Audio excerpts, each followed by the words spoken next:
প্রথমে এরকম একটা টবে চারা গাছ করবেন আমের আটি দিয়ে, আর এখান থেকে আগাটা কেটে দিলাম।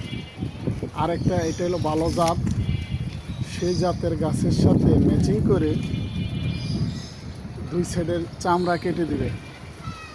এই যে আমি কাটতাছি, দেখেন,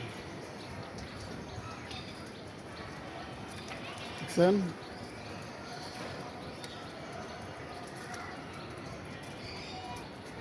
এইভাবে কেটে দিবেন। এই যে এক সাইডের চামড়া পরে এইটার সাথে ম্যাচিং করে আরেকটা চামড়া কাটবেন পাশাপাশি।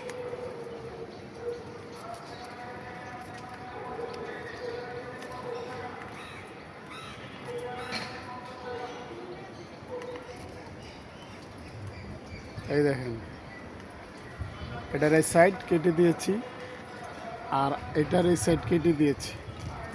এখন দুইটা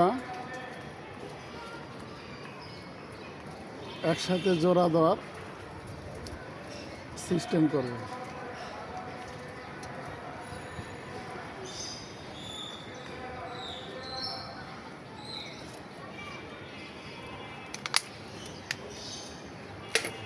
কাইটা দিলাম।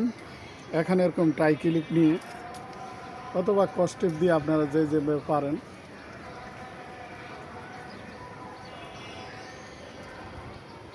আটকাই দিবেন।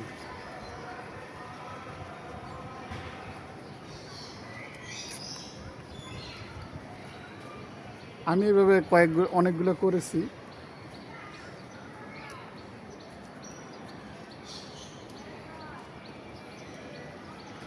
কারণ এই আম গাছের জাত ভালো।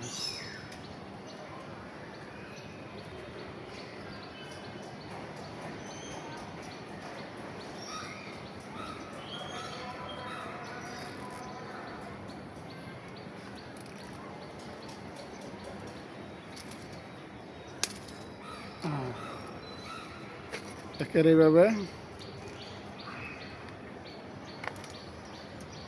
কেটে দিবেন। দেওয়ার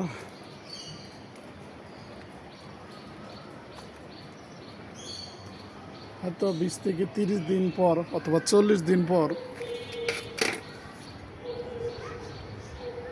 আরও কয়েকটা দিব।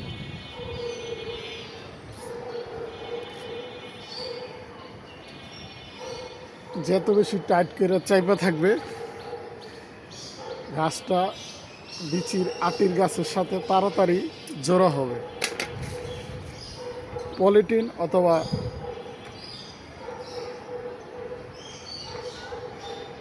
পলিটিন অথবা এরকম কষ্টে পাওয়া যায় সাদা পানি কালারের, এটা গাছের জন্য। এই যে পেঁচাই দিব, ইচ্ছা মতন পেঁচাই দিব।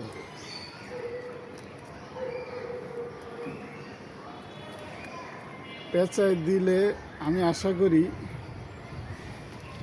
এখান থেকে কিছুদিন পর এই দেখেন এইভাবে একবারে পুরাটা পেঁচাই নেবেন। আমি যেভাবে পেঁচাইতেছি বাস শেষ। আপনারা দেখেন কত সুন্দর করে পেঁচায় রাখছি। এই যে জোর কলম আর এই টবের মধ্যে বিচির আটির গাছ। আর আমার গাছটা দেখেন, এটা 12 মাসি একটা জাতের গাছ। দেখেন গাছের মধ্যে কতগুলো ব্যাগে, প্রত্যেকটা ব্যাগের ভিতরে একটা অথবা দুইটা আম আছেই। এরকম ভালো জাত দেখে আপনারা কলম করবেন, তাহলে আপনারা ভালো একটা জাত। এই যে এখানে আরেকটা করেছি, দেখতে পাচ্ছেন, এটা কিছুদিন আগে করছি হবে। এই যে এটা কিছুদিন আগে করছি, এই যে ড্যাম বের হচ্ছে। এরকম আপনি ভালো জাতের গাছের জাত পরিবর্তন করতে চাইলে আমি যেভাবে পদ্ধতি করেছি, যেমন এই দেখেন আরেকটা, এটা টবে আডির গাছ।